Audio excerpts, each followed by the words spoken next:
Alright, yes, let's go. Hello? Shepard, I don't know what to say. I didn't kill you? I'm trying to go over everything in my head. Make sense of it. Why were you helping Udina? Because he's the human counselor, but... Your bandages were still fresh. How did you end up working with Udina? You saw me in the hospital. I was going crazy. Felt like I was letting everyone down.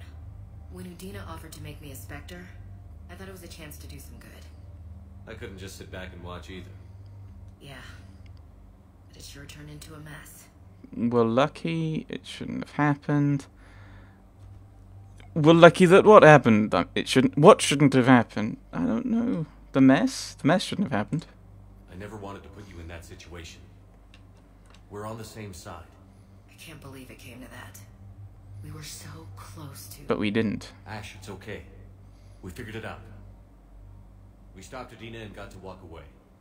That's the important part. I can't believe he was responsible for all of it. Was he indoctrinated? Mm-hmm. It's hard to say. How do we fight something that can worm its way into your head? I don't know. But we don't have a choice. I wanted to talk to you about that. Hackett asked me to join his team. It's a great offer, but I'd prefer to ride this thing out aboard the Normandy. Oh.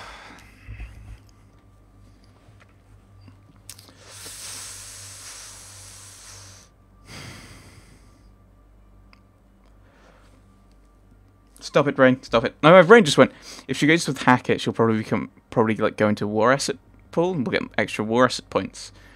And it's like, I don't think Shepard would do that. I think Shepard would bring him along. And I always try and pick up all the companions anyway. Look at my Dragon Age stuff for that. Welcome aboard. Permission granted.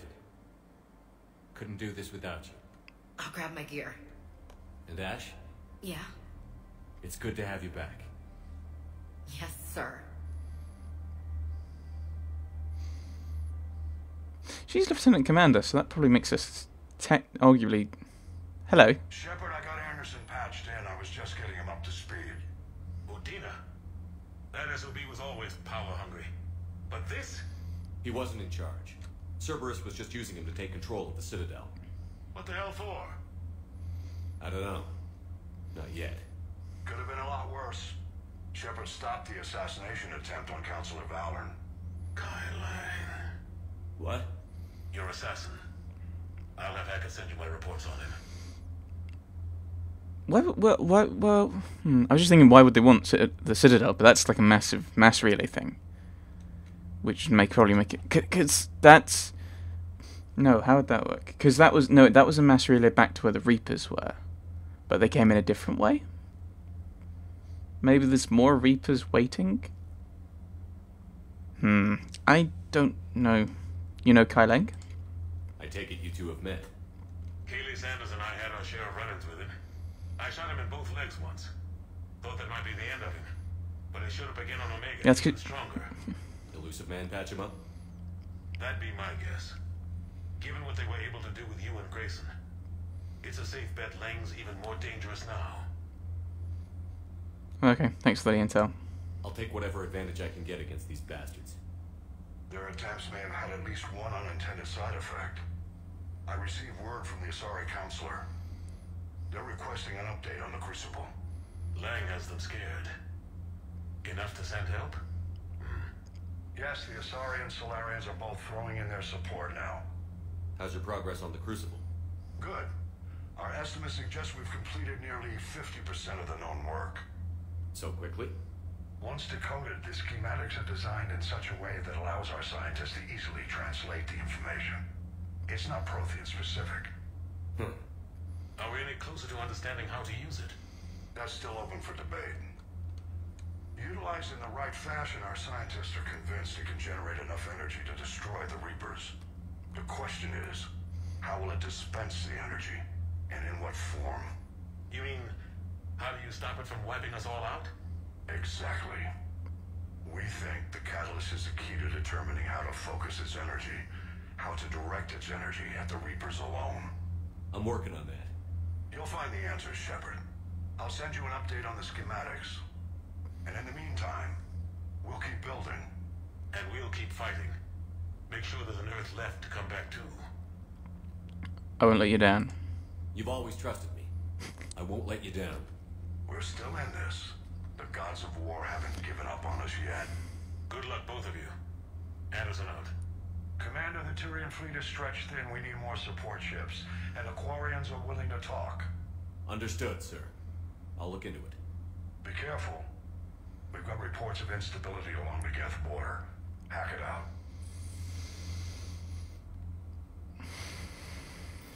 Shepard, do you have a moment? A contact within Asari High Command was insistent I pass on a distress signal to you. Something they can't handle? From what I can tell, they sent several commando squads to investigate. None of them returned.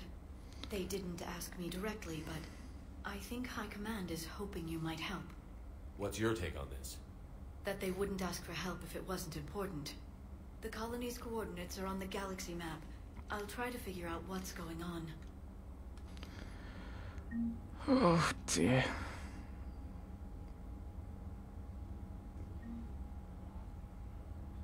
Terrified now they're going to kill off Tally. Right. We have new things. Batarian fleet. The once formidable Batarian navy was all but annihilated when the Reapers struck Karshan. The enraged survivors have gathered into a single remaining fleet. Batarian refugees are enlisted by the thousands, desperate for a sense of purpose after the destruction of their homeworld. No collection of vessels is more eager to engage the Reapers than Karshan's last warships. As the highest-ranking officer left in the hegemony, Balak is now the last Batarian military leader. His leadership drive and barely contained fury have galvanized his troops.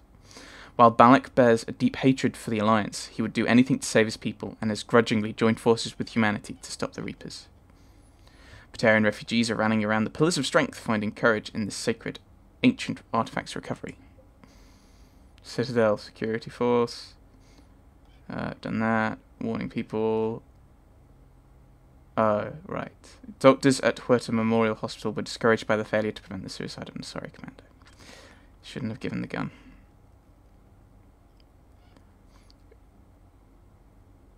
A con artist exploiting refugees was thrown off the Citadel. Security improved on the dock's result. It has become easier for people to travel through Asari space to join family and friends on Thessia. The Citadel's security improved as a result of the number of refugees leaving the Citadel. A Spectre gave CSEC permission to tap into surveillance on private citizens. CSEC used the footage to make several arrests, improving security. CSEC was authorized to train civilian militia, strengthening their defense forces.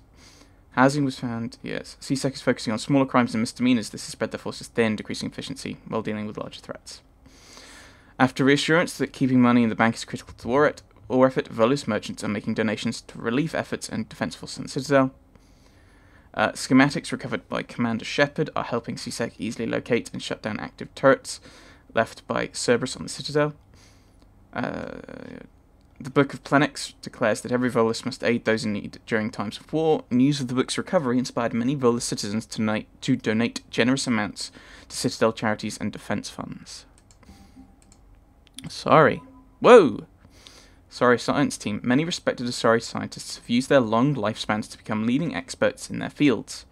Asari scholars often gain perspective on how cultural shifts affect society, grasping the larger contextual forces behind new proposals, and using this to springboard into hypotheses years ahead of their time. The Asari science team working on the Crucible consists of some of the keenest scientific mavericks in the galaxy, eager to contribute to its construction. Asari Second Fleet.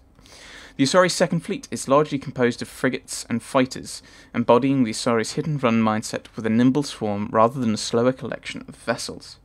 The Second is normally dispatched to protect colonies from pirate raiders or mercenary activities. The Second Fleet's fighter squadrons are intensely competitive, racing to break new records set by other teams, but unquestionably loyal to each other in a fight. A group of Asari mercenaries, sent by a matriarch friend of the commander, have volunteered their services. They'll ride the Second Fleet deploying to combat zones as required. Oh, are these the commandos that were given to Liara? Oh well. The Sixth Fleet has more dreadnoughts than any other collection of ships in the Asari Navy. An almost superstitious dread has grown around its entrance into conflict, as any war with the fleet has never remained small. It was the 6th Fleet that flew against the Rachni in the beginning of the Rachni Wars, and it was the 6th Fleet that liberated the first colony under siege in the Krogan rebellions. Unfairly or not, its service people have a reputation for being sober, serious, and humorless. Nevertheless, the 6th Fleet is a welcome sight for any ally when it arrives. The Destiny Ascension is the flagship of the Citadel Fleet, a powerful Asari dreadnought unlike any other vessel in the galaxy. Captained by Matriarch Ledania, the Destiny Ascension evacuated the Council during the 2183 Battle of the Citadel, but was crippled by attacking Geth. Alliance fleets came in, taking heavy fire but saving the Ascension and the Council from destruction. The Asari have repaired and upgraded the dreadnought's shielding and firepower, committing the formidable ship to the fight against the Reapers. Crucible. Published years ago by Dr. Conrad Werner, this doctoral dissertation on xenotechnology is a lengthy but intriguing argument that dark energy causes a minute but empirically observable difference in the passage of time. Hotly debated when first published, the paper's theory is supported by recent data. The dissertation illuminates several instructions left by the Protheans on how to build the Crucible. Dr. Werner found additional schematics useful in the creation of the device. After passing the data on to the Alliance, he added Commander Shepard to the dissertation's list of acknowledgements. So I didn't actually do... So the update is not extra things. Alright. That's 5 points for doing a lot of random things. Ooh, the 3rd Fleet. An Alliance Rear Admiral once unfairly dismissed the Solarian Third Fleet as nothing more than an overabundance of spy planes. While the Solarians rely heavily on gathering intelligence in any war, the Third Fleet's firepower is comparable to any other major naval force. Its vessels use the latest Guardian defense systems, while improved tracking algorithms with improved tracking algorithms to handle a greater number of projectiles than older models. Even its scouting flotillas have been armed with hull-mounted Thanax cannons developed in conjunction with the Turian military. Now that their egg clutches are out of danger, the Solarian colony Senoqual is shipping all the materials and weapons it can muster to the Third Fleet. What do we get new from the Turians? Whoa! Turian 79th Flotilla. Oh, is this because we got all the Krogan on side? I thought I checked then. The Turian 79th Flotilla distinguished itself during the Krogan rebellions when they clashed with Krogan warships above Daenerys. The 79th sacrificed themselves in great numbers to bring down Krogan vessels attacking the colony. Centuries later, the flotilla continues to rely on speed and stealth to harass the enemy. They run interference, divert fire, and make bombing runs on enemy ground units until anti-air defences manage to target them. The Turian Navy has the most dreadnoughts of any known species in the Milky Way. The Turian hierarchy limited production of these ships only because the Treaty of Phyrexin strictly controls the number of dreadnoughts due to their destructive capabilities. Oh. And people said they're not the British. The beginning of World War One, one of the reasons World War One occurred was something called the Dreadnought Race between the United Kingdom and Germany, and I think it was maybe one of the treaties of London that actually stopped it by basically saying, "Stop building dreadnoughts." I think I might be incorrect there. It certainly limited the naval sizes of nations. The Turian 6th Fleet is technically classified as a peacekeeping fleet. Before the Reapers, it was chiefly used to patrol the space around the Citadel. Now it's ready to fly to areas trying to fight off the invasion. The 7th Fleet. The Turian 7th Fleet was assigned the privilege and burden of guarding the Crucible during the weapons construction and deployment. The fleet flies constant surveillance around the massive device, coordinating with Alliance security patrols and VI-run counterintelligence programs. The 7th Fleet knows what it would cost the galaxy if the Reapers breached their defences. Every vessel's captain is prepared to make the ultimate sacrifice if it ensures the Crucible's safety. Crates of dextro amino acid medigel have been shipped onto the Turian 7th Fleet. This resupply will help Turian medics treat potentially fatal wounds. Recovering the legendary banner of the 1st Regiment lifted the spirits of overworked Turian forces. And we've got 2,000 effective military strength out of 4,000. It's a lot to go, isn't it? Should go through some of these codices, shouldn't I? Maybe. We'll go and talk to people.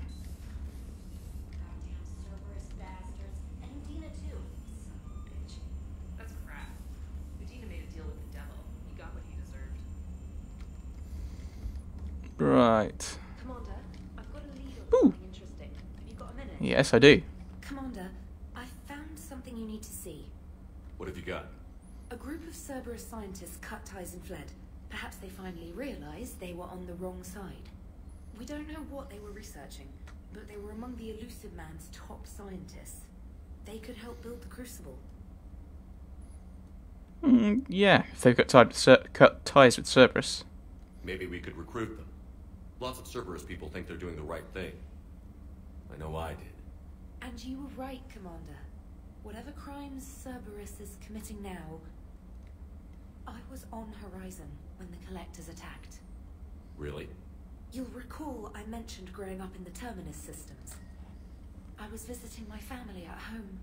While the Alliance was running studies, you were saving me and my family. Has the Alliance tried to make contact with the scientists? They've been unable to find them, but they're searching. As is Cerberus. I've been monitoring Cerberus communications. I've charted signal frequency from various Cerberus cells by location and cross-referenced known ship movements. You found them? I believe so, yes. Nice work. Put it on the map and I'll give it a look. It's on the map now, Commander. Thanks. Yay! Commander? There's a variety of things. Any new emails? Whoa! Kai Leng's dossier. As promised, here is what we have on Kai Leng. Name, Leng, Kai. Date of Systems Alliance Military Enlistment, November the 14th, 2172. Age and enlistment, 16. Credentials faked. Tours of Duty, 2172. Terminus Systems, Patrol and Reconnaissance. 2173. Exodus Cluster, Patrol and Reconnaissance. Reprimanded for taking medals from dead enemy officers. Sentence reduced in light of previous exemplary service record. 2174. Raid of Ention, recommended for Systems Alliance Medal of Valor.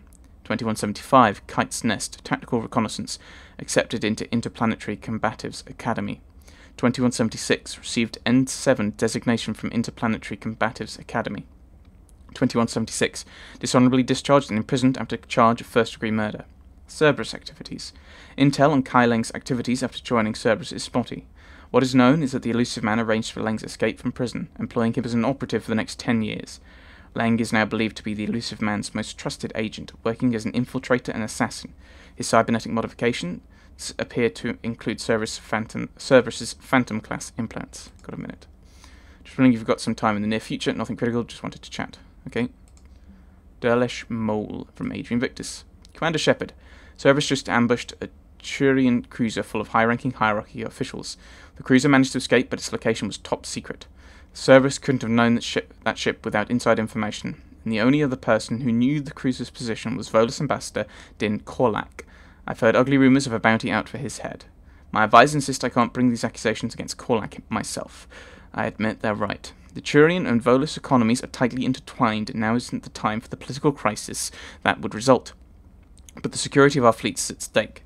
I ask that you investigate Korlak in your capacity as a Spectre and find out if he is, indeed, a Cerberus mole. I forwarded information on his last known location in the Spectre office on the Citadel. ANN. New article on Cerberus. Elysium, an evacuation shuttle, nearly destroyed as it attempted to escape the Reaper-occupied colony of Elysium, was reportedly saved after a lone biotic worker intervened. The shuttle was carrying children who drew higher numbers on the colony's evacuation lottery, meaning they were not eligible to board the first wave of shuttles leaving the planet. Their shuttle was saved when the biotic, identified by authorities as Aresh Agdashlu, engaged Reaper forces that were preventing it from taking off. Agdashlu has a history of drug abuse and criminal activity, and claimed to have survived a Cerberus camp on Praja as a child. Oh, is this the one we made Jack not kill? Woo! Witnesses said he killed several dozen Reaper creatures before he was overwhelmed, providing the shuttle just enough time to fly clear. From Jack, the students are kicking ass and taking names. They're keeping them on short rotation so they don't burn out, so we end up with lots of shore leave. Next time you hit the Citadel, come by Purgatory. I'll be there if I'm not... Yes. Which I'm sure we've done. Citadel interview. Your cabin? The networks are going wall-to-wall with the coverage of the attacks on the Citadel. Everyone's asking questions about Udina's death. Can I get an hour or so with you to talk about what happened? I'm thinking your cabin rather than the conference room so we don't get interrupted. I heard you knew the Chancellor personally. If you need some time alone or don't want to talk about it, just say the word. Commander, thanks for taking the time to speak with the civilian. I'd love to see how Commander Shepard kills time between missions. How Commander Shepard kills time between missions. Why don't you give me a call if you'd like to grab drinks in your cabin? I promise a night of fun and games.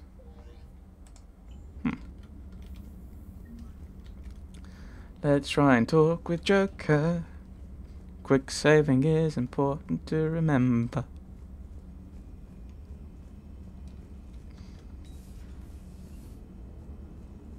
Damn, I could really use something to shoot right now. So Cerberus wanted to go into politics, huh? Nice job shutting those assholes down. Didn't you used to work for those assholes? Something about leather seats? I worked for Cerberus when they were vigilantes helping the helpless. Now they're a little too mainstream. And evil. The important thing is that you kick their asses. And also that Ash aced the don't shoot your commander portion of the Normandy reinstatement test. You have to be nice. Go easy on Ash. She's been through a lot. Yeah, like drawing a gun on a superior officer, nearly getting the council killed. That's not gonna look good on the yearly performance review. Edie. Uh-oh. Hello, Shepard. What's on your mind, Edie? The destruction of the Reaper on Tuchanka. It is rare for a technologically superior force to be destroyed by an inferior one. Yeah, so now all we need is a gun that fires threat bombs. That was a joke. I'm sorry, Shepard. I was contemplating. The Reapers are more fallible than they proclaim. Despite its best efforts, the one on Tuchanka was destroyed by a worm. This has caused me to reassess the probable period of time before I am non-functional. You're worried about dying? In a sense. My processing power is consumed with calculations to help us combat the Reapers, but I can run those scenarios with the rest of the crew. May I ask you another question that troubled Jeff? Here we go again. What is the purpose of synthetic life?